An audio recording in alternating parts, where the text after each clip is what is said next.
We're here at the 2016 NRHA Futurity at the conclusion of the first go-round of the Open Futurity. Todd Sommers, Casey Hinton, both NRHA professionals. Todd, you had a pretty good run in the go-rounds. What did you think of it? I was pretty happy with him. He got a little nervous in the middle after running up and down the pin, but then he settled down in his circles, and I was really happy with him. My second horse, I need to mark a little higher so I can go make it back. Now, when you have one that you're really going to have to go pretty hard. Do you have enough horse to make it? I mean, you got to mark a pretty big score that second go round. How much are you going to be praying when you go in the pen? Well, my first horse, I think if I can mark an 18 or higher the second go, I'll make it back to level 4 on him. My horse I marked a 14.5 on. I'm just trying to make the level 3 on him. I don't think there's any way I can mark enough to take it back to level 4. If I mark 18 or something on him the second go, I think I can make the level 3 finals.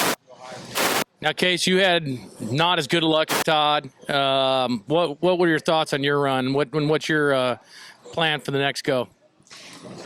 I got along pretty good. I had a penalty on the second lead change, which puts me a little bit out of reach. So I'm going to have to see if I can extend that run a little bit.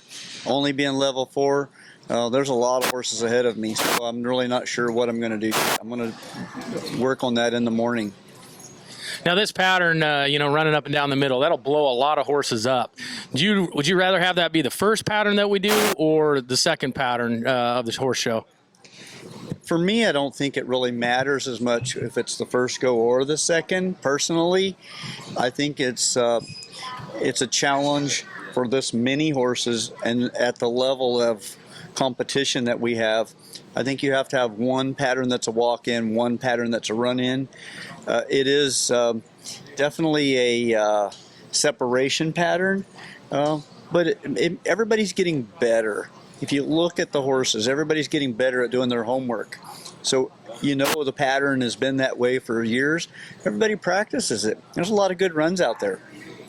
Well, Trevor Dare comes in towards the end, marks at 223, takes out, knocks Brandon Brandt down from having the lead most of the day today and good part of yesterday. Those are two huge runs. Did you get to see Trevor's run, Todd? I did. He had a really nice run. Now, of the runs that you saw over the last 3 days, you think the judges were pretty on par? Yeah, I thought they were pretty good this year. I thought they stayed pretty good all the way through the go-rounds. There were some runs that were good at the very beginning, and they went ahead and jumped up and marked them, and I thought they stayed pretty on par for the whole 3 days. So now when you have, obviously we got so many of these horses to go through, and it is just the first go, who's your pick, Case? We always go to dinner after the first night of practice, and we always have the discussion of picking like 5 horses that we think that would be the contender before they show. And Franco with the gray that he did win the Congress with was one of those. Trevor was another one because I'd watched that horse a lot. Trevor used to work for me, and I think that's a really special horse. Gabriel Diano, I thought, had an outstanding run today. There's several others that we put out there. Sean, his horse at the Congress fell down, so it still has another run left in it. So we threw out 4 or 5 names like that. It's just so exciting, the Futurity.